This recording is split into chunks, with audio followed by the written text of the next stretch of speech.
सशक्त थे सर। हमने 15 साल के गुंडाराज को ऐसे ही खत्म नहीं किया, क्योंकि वहां जाने के बाद वहां से आना और एक माँ की गोद से बच्चा छीन कर वापस लाना ये मेरे लिए बहुत मुश्किल है। उसके बाद मैं हिम्मत नहीं जुटा पाई इस बच्चे को दोबारा इसकी माँ के पास ले जाने की। कृपया महोदया को बताएं कि एक जिले में कितने कॉलेज होने चाहिए। लेकिन एक माँ की कमी, इस छोटे से बच्चे को सिर्फ माँ की दूध की जरूरत थी और रात में माँ की जरूरत थी। हम झंडा ढोने वालों के लिए सरकार में ना 2019 में आए थे। मैं 1932 का समर्थन करती हूँ और मैं साथ में ये भी कहती हूँ कि जो जिनका हक है वो उन्हें मिलना चाहिए। मैं इस विधानसभा की बहू हूँ और ये एक रामगढ़ विधानसभा एक ऐसी विधानसभा है जहाँ की बहू को बेटी से ज़्यादा प्यार मिला। रामगढ़ का सदर अस्पताल जहाँ पे आदरणीय ममता दीदी ने ही अपना प्रसव कराया था, ताकि वो गांव की जनता को यकीन दिला पाए कि सरकारी व्यवस्था भी बेहतर हो सकती है। और झंडा ढोने वालों की वजह से ही कोई नेता बनता है, इसलिए मैं उनका बहुत सम्मान करती हूँ। 2 दिन का समय बचा है, प्रचार प्रसार निकल रहा है, कैसा रिस्पांस मिल रहा है जनता का? सबसे पहले तो आपके माध्यम से मैं जो भी इस वीडियो को देख रहे हैं उनको मैं प्रणाम करती हूँ, जोहार करती हूँ। और इस क्षेत्र में घूमने के बाद, जनसंपर्क के बाद मैं आश्वस्त हूँ कि ये चुनाव ममता नहीं जनता लड़ रही है और पूरी जनता ममतामयी है और उनका जो रिस्पॉन्स है उससे हम काफी आश्वस्त हैं। तो मान लीजिए ये जनता लड़ रहा है तो देख रहे हैं कि हेमंत सोरेन के मंच में उनके बेटे को लेकर जाया जाता है। जो प्रचार गाड़ी है वहां पर भी ममता जी का जेल का फोटो, बच्चे का फोटो का प्रयोग किया जा रहा है। सर, मैं आपको एक बात बताना चाहती हूँ कि मैं जिस भी क्षेत्र में गई, वहाँ की माताओं, वहाँ की बहनों की आंखों में आंसू था। वो मुझसे बस एक ही चीज पूछ रही थी कि ममता आई वापस, बच्चा कैसा है। लोग सिर्फ इस बच्चे को देखना चाहते हैं, उनके इमोशंस हैं, उनकी फीलिंग्स हैं। और जहां तक रही बात मुख्यमंत्री के साथ मंच साझा करने की, तो आपको याद होगा विधानसभा में जब ये बच्चा छोटा था, 1 माह का था, तो मैं ही इसे ले गई थी इसकी माँ से मिलाने। वहां माननीय मुख्यमंत्री जी से मुलाकात हुई थी। आज जब वो हमारे घर के पास आए तो बस हम इन्हें बस उनसे मिलाने ले गए थे। अच्छा, अभी हजारीबाग जेल में ममता देवी बंद है, तो कभी-कभी बच्चा को मिलाने के लिए आप ही ले जाते हैं क्या? बच्चे को मैं मिलाने के लिए ले जाने की हिम्मत बस एक बार कर पाई हूँ, 1 माह पूर्व, जब बच्चे की तबीयत ठीक नहीं थी। बस वो हिम्मत मैं दोबारा जुटा नहीं पाई, क्योंकि वहां जाने के बाद वहां से आना और एक माँ की गोद से बच्चा छीन कर वापस लाना ये मेरे लिए बहुत मुश्किल है। उसके बाद मैं हिम्मत नहीं जुटा पाई इस बच्चे को दोबारा इसकी माँ के पास ले जाने की। बगल में एक बच्ची बैठी हुई है, कौन है? ये आदरणीय दीदी की बड़ी बेटी है। अच्छा, माँ को मिस करती है क्या? माँ को ये याद करती हैं और बस पूछती हैं कि कब आएंगी। हो बस मैं ये बताती हूँ कि बहुत छोटा सा बच्चा बिना माँ का है, तो घर में लोग नहीं मैं बस इतना ही कहना चाहती हूँ कि जो विरोधी कह रहे हैं कि बच्चे की राजनीति कर रहे हैं हम, और घर में कोई औरत नहीं है क्या, तो संवेदनाहीन बातें हम नहीं कर सकते सर। हम संस्कारी लोग हैं और अहंकार की भाषा नहीं जानते। मैं बस इतना बताना चाहती हूँ कि घर में इसकी दादी है, मैं इसकी चाची हूँ, इसकी दीदी है जो छोटी सी बच्ची आपको दिख रही है। लेकिन एक माँ की कमी, इस छोटे से बच्चे को सिर्फ माँ की दूध की जरूरत थी और रात में माँ की जरूरत थी। जो ये कमी हम इसकी पूरी करने की कोशिश कर पा रहे हैं, लेकिन ये असंभव बात है, ये इस क्षेत्र की जनता जानती है। आप लोग को फंसाया गया क्या? 2016 का जो मामला है, ये जनता का बीच है कि यहाँ चुनाव नहीं हो रहा है, यहाँ बच्चा का लड़ाई हो रहा है, मंत्री के द्वारा फंसाने का बात हो रहा है। ये बात सिर्फ जनता और प्रशासन के बीच की है कि जिस वक्त का ये मामला था, अगर भुक्तभोगी ग्रामीण थे, जिन पे गोली चली वो ग्रामीण थे, और जो उसके लिए आंदोलन करने गए थे आरोपी, जिनको बनाया गया वो भी ग्रामीण थे, तो प्रशासन इतना बाइज्जत बरी कैसे हो गया? कहीं ना कहीं इसमें खोट है और जनता ये समझ रही है। आप क्षेत्र का भ्रमण कर रहे हैं, तो 2019 चुनाव जीतने के बाद कभी क्षेत्र का भ्रमण किए थे आप चुनाव में जो कर रहे हैं? 2019 में मेरी शादी नहीं हुई थी। मेरी शादी 2022 में हुई है और मेरी शादी को मात्र 8 महीने हुए हैं। इस 8 महीने में मैं जितना अपनी दीदी को समझ पाई हूँ और जो भी सीखा है, मैंने अपनी आदरणीय ममता दीदी से सीखा। हाँ, तो ये बच्चे का नाम क्या है और कितना माह का है? बच्चे के नामकरण तो अभी तक हमने नहीं किया है। घर का नाम इसका मिसू है, हम इसे मिसू बुलाते हैं। कितना माह का हुआ है? ये 5 माह का है। तो क्षेत्र में जा रहे क्या समस्या देख रहे हैं आप कितना दिन से घूम रहे हैं क्षेत्र में? नॉमिनेशन की प्रक्रिया के बाद से मैं जनसंपर्क कर रही हूँ, डोर टू डोर लोगों से जाकर मिल रही हूँ। लोगों की मैं जहाँ तक इस विधानसभा को समझ पाई हूँ, आज भी यहाँ पे बुनियादी चीज़ों की ज़रूरत है। आज भी यहाँ पे शिक्षा, रोड, मकान, पानी, बिजली, यही मूलभूत सुविधाएं हैं जिसकी कमी है। 15 साल में क्या विकास हुआ ये मेरे समझ से परे है। हाँ, लेकिन तो 3 बोल रहे हैं वर्षों कि का हम लोग तो विकास किए हैं और ये लोग 3 साल विकास को अवरुद्ध कर दिया आप लोगों ने। देखिए, विरोधी का काम है कहना, विरोध करना। मैं चाहती कि वो जो आज ये कुछ कर रहे हैं, ये 3 साल में भी करते और जब वो 15 साल विधायक के साथ-साथ मंत्री भी रहे, अगर उन्होंने थोड़ी-सी भी जनसेवा की होती, तो आज ये क्षेत्र आगे होता।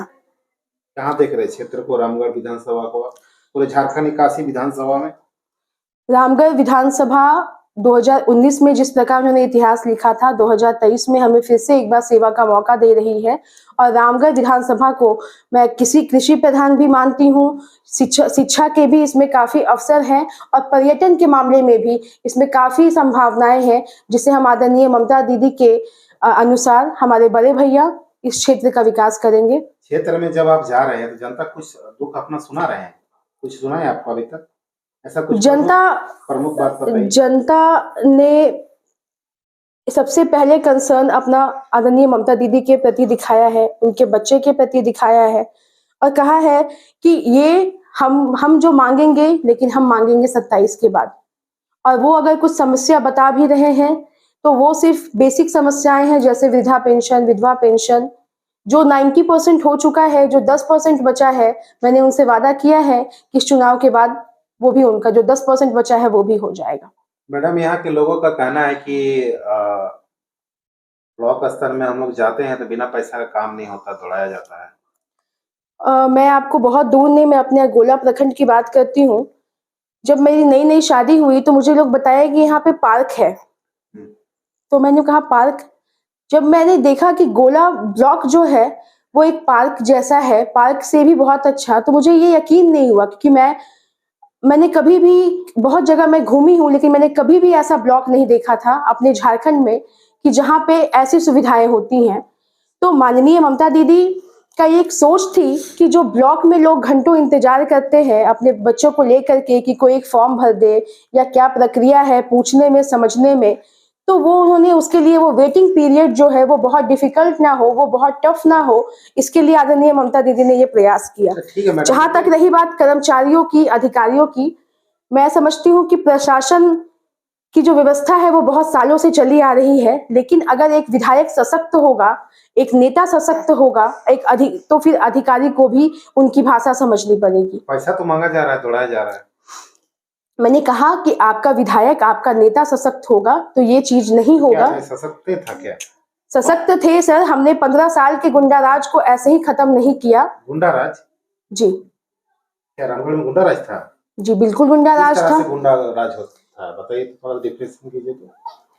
डेफिनेशन गुंडाराज का मैं यही समझती हूँ कि जहां पे अगर जनता बात ना कर पाए, अगर एक नेता से अगर वो उसकी तारीफ कर पा रहा है, जिंदाबाद जिंदाबाद, तो वो ये भी कहने का हक रखता है कि सरकार सही भैया आपने ये काम नहीं किया। सर आप वोट मांगने आए थे, अगर ये अधिकार जनता को नहीं मिल रहा है, अगर 2016 का गोलीकांड पे अगर प्रशासन ने केस किया तो ये 100% गुंडाराज था, ये प्रशासन का गलत इस्तेमाल था। गोलीकांड वाले मामले में पीड़ित परिवार से आप मिले इस जनसंपर्क के दौरान? बिल्कुल, मैं जनसंपर्क के दौरान मिली हूँ उनसे। एक परिवार से मैं मिली हूँ। दूसरा से क्यों नहीं मिल पाए? दूसरा से मैं नहीं मिल पाई क्योंकि उससे भैया आदरणीय सारे लोग मिल ही रहे हैं। मैं जिस क्षेत्र में जहाँ जा रही हूँ, जहाँ पे लोग मुझे मिल रहे हैं। क्या अलग अलग क्षेत्र है क्या दोनों? जैसे गांव अलग है, टोला अलग है। उनकी स्थिति सुन रहे कि अच्छा नहीं है। स्थिति अच्छा का मैं क्या डेफिनेशन दूं, जिसकी जो कमी हो जाती है, कमी को कोई भर नहीं सकता। रही बात मूलभूत सुविधाएं की, मूलभूत लाभ की, तो लाभ हम कैसे दे सकते हैं? हम योजनाओं के तहत दे सकते हैं। हमारे पास कोई धन बल तो है नहीं। कॉलेज यहाँ एक ही है और यूजी पीजी का पढ़ाई भी नहीं हो रहा है। लोगों को नहीं, रांची जब जाना जब पड़ रहा जब जब लोग शिक्षा की बात करते हैं और कहते हैं कि एक जिले में कितने कॉलेज होने चाहिए, तो मीडिया बंधु, मैं आप ही से पूछना चाहती हूँ कि कृपया महोदया को बताएं कि एक जिले में कितने कॉलेज होने चाहिए। अगर उन्हें यही नहीं पता तो वो किस बात की प्रत्याशी हैं और वो क्यों यहाँ पे लोगों के बीच आई हैं, वो मुझे नहीं समझ कौन आता। बात ये बोला था? आप ही लोगों से सवाल पूछा गया था, इसका जवाब तो आप ही लोगों को देना चाहिए। हमारी आदरणीय ममता दीदी ने अपने नाम पे कॉलेज खोलने के बजाय सरकारी डिग्री कॉलेज को यहाँ लाने का प्रस्ताव पारित लेकिन किया ऊपर है। के लेवल का पढ़ाई के लिए तो रांची जाना पड़ रहा है ना। जी, वो 25-30 इसके लिए भी मैंने पहले ही बताया कि मैं किसान, हम लोग किसान के लिए भी समर्पित हैं। हम लोग युवाओं की बेरोजगारी के लिए भी कैसे दूर की जाए इसके लिए भी समर्पित हैं। हम पर्यटन के विकास के लिए भी समर्पित हैं और हम एक अच्छी शिक्षा जो जन जन तक पहुंच सके। आज लोग कहते हैं कि हम इंजीनियरिंग कॉलेज खोल लिए। मैं आपसे कहना चाहती हूँ कि एक बार जाके वहां की फीस पता कर पाए और रामगढ़ की 70% आबादी से ये पूछ पाए कि क्या वो फीस वो अफोर्ड कर सकते हैं। नहीं कर सकते हैं। बेरोजगारी का बात कर रहे हैं, यहाँ बहुत सारा इंडस्ट्री एरिया है, फैक्ट्रियां हैं, कोयला प्रोजेक्ट है कि ममता देवी ने या बजरंग महतो ने कितने लोगों को वहाँ रोजगार दिलाया, जो स्थानीय है, जो उनके आगे पीछे चलते हैं, आपको ये देखिए, हम झंडा ढोने वालों के लिए सरकार में ना 2019 में आए थे, हम सभी के विकास के लिए आए थे और झंडा ढोने वालों की वजह से ही कोई नेता बनता है, इसलिए मैं उनका बहुत सम्मान करती हूँ। जो उसके लिए आपने क्या किया? उसके लिए मैंने नहीं, हमने सभी के लिए काम किया। जो उम्मीद है ना कि हमारा ममता देवी विधायक बनी थी, हम लोग को रोजगार मिलेगा। जो हमारे यहाँ रामगढ़ में 2016 का जो आईपीएल जो गोलीकांड था, मीडिया बंधुओं को बहुत अच्छे से पता है कि उस आंदोलन का मुद्दा क्या था। जो लोग अगर नेता कुछ लेके देके साठ गांठ करके, अगर लोग कुछ लोगों को एक जगह पे डाल के अपने काम से हट जाए, पीछे हट जाए, तो ये नीति को हम लोग फॉलो नहीं करते। हम अगर कोई नीति बने तो वो रामगढ़ की जितनी सरकारी कंपनी है उसके लिए बने, जितनी प्राइवेट कंपनी है उसके लिए बने, ताकि क्लियरिटी हो। हम डार्क में रह के ना काम करते हैं, ना काम करने की चाहत रखते हैं। गुरुजी का गांव है नेमरा, सुने है ना? जी बिल्कुल। वहाँ की स्थिति बहुत खराब है, खास करके उप स्वास्थ्य केंद्र में। वहाँ इलाज, कोई बीमार पड़ता है तो 25-30 किलोमीटर उन लोगों को आना पड़ता है। वहाँ डॉक्टर नहीं मिलते हैं। अगर उप स्वास्थ्य केंद्र खुलता है तो झाड़ू मार के तालाबंदी करके चले जाते हैं। सोचिए, एक झारखंड के सूबे में जिसकी सरकार है, उनसे लोग, हेमंत सोरेन और गुरुजी का वो गाँव है और ये हाल है। अगर मीडिया बंधु आपने अगर कुछ ऐसा देखा होगा तो मैं आपकी बात को मानती हूँ। आपने देखे थे? नहीं, मैं नेमरा के उप स्वास्थ्य केंद्र की बात नहीं। कभी गए हैं नेमरा गाँव? नहीं, नेमरा मैं नहीं जा पाई हूँ। सुना है कभी उस गाँव? बिल्कुल मैंने सुना है, एक कभी शादी का कार्यक्रम था उनकी बहन का, आदरणीय मुख्यमंत्री का, बट मैं जा नहीं पाई थी। लेकिन मैं यही कहना चाहती हूँ कि 3 साल का जो वक्त हमें मिला, कोविड काल के बाद अगर मैं उसको कोविड का टाइम हटा दूं तो 1 साल का वक्त हमें मिला और हमने अपनी जो भी मूलभूत समस्याएं हैं, सुविधाएं हैं, उसको ही बेहतर करने का प्रयास किया। रामगढ़ का सदर अस्पताल, जहाँ पे आदरणीय ममता दीदी ने ही अपना प्रसव कराया था, ताकि वो गांव की जनता को यकीन दिला पाए कि सरकारी व्यवस्था भी बेहतर हो सकती है और बेहतर हो सकती है। लो बेटा, बेहतर हो सकती है और मैं बस यही कहना चाहती हूँ। जो सदर अस्पताल के बारे में बात करें, वहाँ मरीजों का सही इलाज नहीं होता है, डॉक्टर समय पे आते नहीं, दवा भी बाहर से खरीदना पड़ता है। 100 बेड का अभी नया अस्पताल वहां पे बना है। अगर ऐसी कोई भी कंप्लेन है, ऐसी कोई भी बात है, अगर वो आपको पता है जो मुझे नहीं या जो हम तक नहीं पहुंच पाया है, तो वो कंप्लेन हमें मिले, हम उस पर कार्य करेंगे, इमीडिएट करेंगे। उसके लिए किसी प्रक्रिया की जरूरत नहीं पड़ेगी, ये भी मैं आश्वस्त करती हूँ। अगर ऐसी कोई भी अधिकारी, कर्मचारी जिनका वो काम है, जिनका वो सहयोग जो उनको करना चाहिए, अगर वो उससे इतर किसी भी प्रकार का वो कार्य कर रहे हैं तो ये दोषी हैं और दोषियों को सजा मिलेगी। पूरा आपके अभी चुनाव के दौरान एक योजना की बेरोजगारों के लिए बनना चाहिए था, जो बन नहीं पाया था। 1932 का भी मामला है, क्या इस पर है? 1932 का जो मामला है और जो नियोजन नीति का मामला है, अभी 1 मिनट का समय इनको आप हाँ, इनको उधर लेके जाइए। अब बेटा दो। हाँ तो जो नियोजन नीति का मामला है ये पूरे प्रदेश का है और हमारे आदरणीय मुख्यमंत्री हेमंत सोरेन जी और हमारी जो आदरणीय पूर्व विधायक ममता दीदी हैं वो भी इसके लिए उन्होंने आवाज उठाई थी 1932 के लिए। 1932 की बात करने वाले भी हम थे और उसके लिए निरंतर प्रयास करने वाले भी हम ही लोग हैं। और बेरोजगारी एक बहुत बड़ा मुद्दा है जिसके लिए हमारी सरकार भी प्रयासरत है, हम भी प्रयासरत हैं। और बेरोजगारी नियोजन नीति जब तक ना लागू हो तब तक इमीडिएट क्या सॉल्यूशन हो सकता है इस पे भी हम कार्य कर रहे हैं। आपके विधानसभा में हजारों लोग वोट नहीं दे पाएंगे, अखबार में आप पढ़े होंगे, वो लोग बाहर काम कर रहे हैं, ये स्थिति है यहाँ पर। सर ये जो पलायन है अपने गांव घर से, अपनी माताओं बहनों से दूर रहना, सोशल मीडिया व्हाट्सएप ग्रुप से जुड़ना और कुछ हो जाने के बाद भी उनको 2 से 3 दिन का वक्त लगेगा क्योंकि वो इतनी दूर जाते हैं। इसके लिए भी हमारी दीदी चिंतित थी और इसके लिए भी हम प्रयासरत हैं कि जो एम्प्लॉयमेंट हो, जो एम्प्लॉयमेंट जनरेशन या फिर सेल्फ एम्प्लॉयमेंट के लिए भी हम लोग कार्य कर रहे हैं।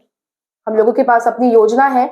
चुनाव के बाद आपसे मुलाकात होगी, आपके जब काम का हमारे ब्यौरा लेंगे तो निश्चिंत रहिए आपको इसका अच्छा रिस्पांस मिलेगा। जो भी बातें आपसे हुई है, मान लीजिए आप लोग चुनाव जीत कर 2 तारीख को आते हैं तो क्या इम्प्लीमेंट होगा सर ये बातों में? बिल्कुल इम्प्लीमेंट होगा। यही वाला भाषा 24 का भी चुनाव सामने ही है।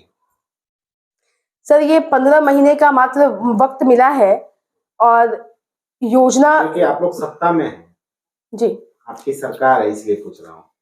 हमारी सरकार है और हमें जनता फिर से एक बार चुन रही है, ये मैं आश्वस्त हूँ क्योंकि मैं दिन भर जो भ्रमण कर रही हूँ और मुझे जो रिस्पांस मिल रहा है मैं आश्वस्त हूँ। अगर जनता फिर से हमें मौका देती है तो हम दुगनी गति से काम कर पाएंगे क्योंकि हमारे क्षेत्र में हमारी सरकार है। क्यों देंगे और बजरंग महतो को वोट?